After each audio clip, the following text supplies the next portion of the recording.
কথা বুঝছো? তোমার ব্যাপারে আমার রিকোয়েস্ট আসতেছে, তোমাদের ব্যাপারে, সবার ব্যাপারে রিকোয়েস্ট আসতেছে, ওরে একটু দেখেন না, ওরে একটু দেখেন না, ওরে একটু দেখেন না। ঠিক আছে, আমরা তো চেষ্টা করতেছি দেখার জন্য, কিন্তু তুমি যদি কোয়ালিফাইড না হও তাহলে আমি দেখি কী লাভ হবে। আমি পুশ করে দিলাম, আমি তোমারে পাঠাই দিলাম, কিন্তু সেখানে তুমি টিকলে না, পাঠাই দিল।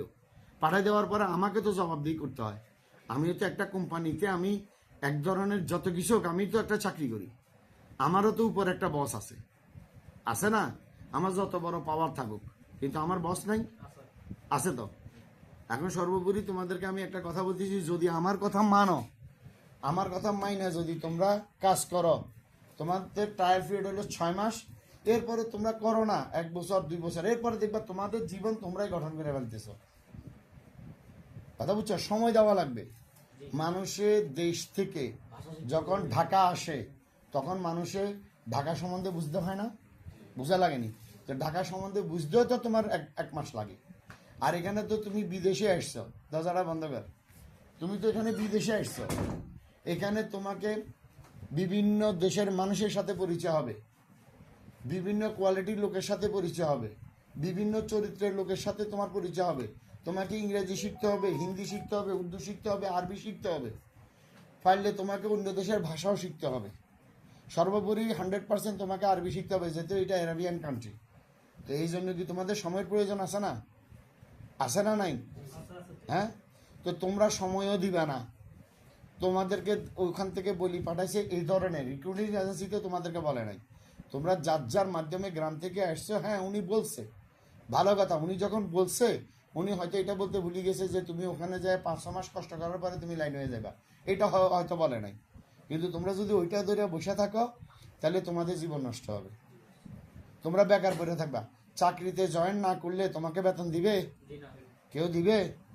লাস্টে এই 2 মাস 3 মাস বা 1 মাসও তুমি যদি বসে থাকার পরে যদি তুমি এই কাজ পছন্দ হয় না, ওই কাজ পছন্দ হয় না, ওই কাজ পছন্দ হয় না, তাহলে তোমার কোম্পানি ভাত দিবে? ভাত দিব নি? ভাতও তো দিত না। আমি তোমাদেরকে এটা বলতে চাই, বারবার তোমরা এসছো আর বলছি, যেই আসে শর্টকাটে আমি 2টা উদাহরণ দিই। যেখানে দেখিবা চাই, উড়াইয়া দেখো তাই, পাইলেও পাইতে পারো মানিকের রতন। আরেকটা উদাহরণ আমি সবসময় দিয়ে আসি, এটা হইল, এমন জীবন তুমি করিবা গঠন, মরিলে হাসিবে তুমি কাঁদিবে ভুবন। আমি তোমাদেরকে সর্বোচ্চ তোমাদেরকে আমি উদাহরণ দিতেছি, কিন্তু নেক্সট টাইম যেগুলো লোক আসবে ওগুলা তো আমার সময় নাই আমি এত কথা বলা। ডাইরেক্ট অফিসে যাবা, ডাইরেক্ট কাজ দিব, ডাইরেক্ট কাজে চলে যাবা। এখন তুমি যাই ওখানে যদি কাজ না করো, তোমার ওখানে আমার উপরে এক্সিট লাগাইয়া তোমার প্লেনে ধরে পাঠাই দিব। তখন তো তুমি কোথা কি কোম্পানিতে গেলাম, কেউ কথা কইলো না, বার্তা কইলো না, কামে পাঠাইলো, কাম ভালো লাগে না, আমার শরীরে সহ্য হয় না, আমার বাড়িতে পাঠাই দিল। কিন্তু তোমার তো একটা উপলব্ধি আছে, তুমি কতটুকু কাজ কন্ট্রোল করতে পারো, তুমি কি কাজ পারো কি কাজ পারো না, কতটুকু তোমার ওজন সহ্য হবে, কতক্ষণ পর্যন্ত তুমি ডিউটি করতে পারবা। সব জিনিসের জন্য বাংলাদেশে আবহাওয়া ঠান্ডা 35 ডিগ্রি বা 25 ডিগ্রি গরম, এই দেশের আবহাওয়া 45 থেকে 48 ডিগ্রি গরম গরমের দিনে, তাহলে সব কিছুর সাথে তোমার খাপ খাওয়াইতে হবে না? হবে নি?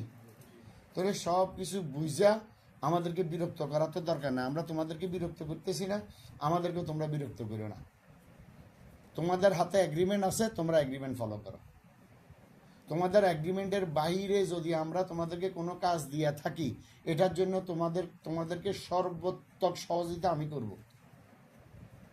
বাংলাদেশ এম্বাসি হইতে শুরু করে, বাংলাদেশ প্রবাসী মন্ত্রণালয় হইতে শুরু করে, কর্মসংস্থান ব্যুরো হইতে শুরু করে, এবং এখানের লেবার কোড হইতে শুরু করে সব ধরনের সহযোগিতা আমি দেব। যদি আমার কোম্পানি যদি তোমাদের উপরে কোনো প্রকার অন্যায় করে থাকে, আজ যদি তোমরা কোম্পানির উপরে কোনো প্রকার অন্যায় করতে চাও, কারণ দেখো একটা কোম্পানি যখন একটা কাজ করে, ওই কাজের ভিতরে 20 জন লোকের মধ্যে একজন লোকও যদি বলে যে আমি কাজ করব না, তখন ওই কোম্পানির উপরে হ্যাম্পার আসে। তো কোম্পানি, তোমরা যদি না কোম্পানি বন্ধ গেছে, একজনের জন্য 100 জন নষ্ট।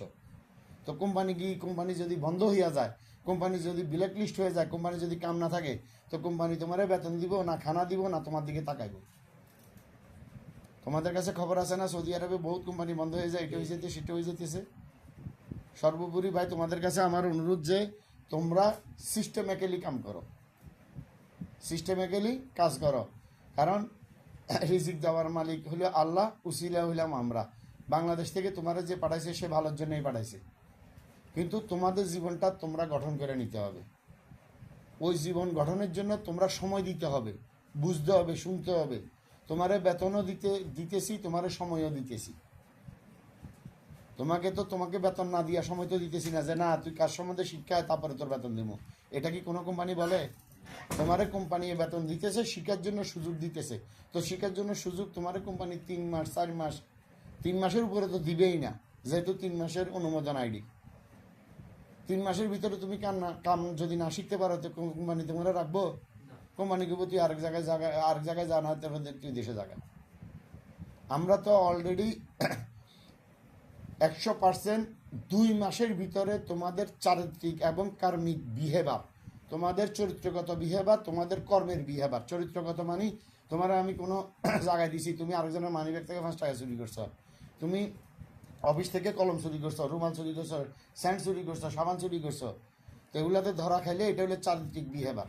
আর যদি কর্মক্ষেত্রে তুমি যদি ঠিকমতো কাজ না করো, কোম্পানি সম্বন্ধে তুমি যদি কোম্পানির লাভের চিন্তা না করো, কোম্পানির 10 ঘন্টা ডিউটির জায়গায় তুমি ডিউটি করলা না, 12 ঘন্টার জায়গায় 8 ঘন্টা করলা, 8 ঘন্টার জায়গায় 12 ঘন্টা করলা, একদিন গেলা না, এটা তোমার বিহেভার। এগুলা সবগুলা আমরা চেষ্টা করব 1.5 মাসের ভিতরে আমরা আয়ত্ত করার জন্য। এই 300 লোকের 1.5 মাসের ভিতরে আয়ত্ত করার জন্য ওখান থেকে আমরা উইল বি সিলেক্টেড, যে আমরা সিলেক্টেড করব কে আমাদের কোম্পানির জন্য ভালো, he is a good employer with our company. কথা বুঝছো নি? আমি তো তোমাদের সাথে এমন অবস্থায় হয়ে গেছে, না পাইতেছি ইংরেজি একসাথে বলার জন্য, না পাইতেছি তোমাদেরকে বাংলাতে বুঝাবার জন্য, মানে আমি একটা হেজিটেশনের মধ্যে পড়ে গেছি। কথা বুঝছো? কারণ আমাদের ক্যাটাগরি 4টাতে ভাগ ছিল, আমরা এ এবং বি ক্যাটাগরির লোকের সাথে কোনো বাংলা কথা বলবোই না ইংলিশ ছাড়া। আমাদের পরিকল্পনা ছিল এইটা, কিন্তু আমরা এ এবং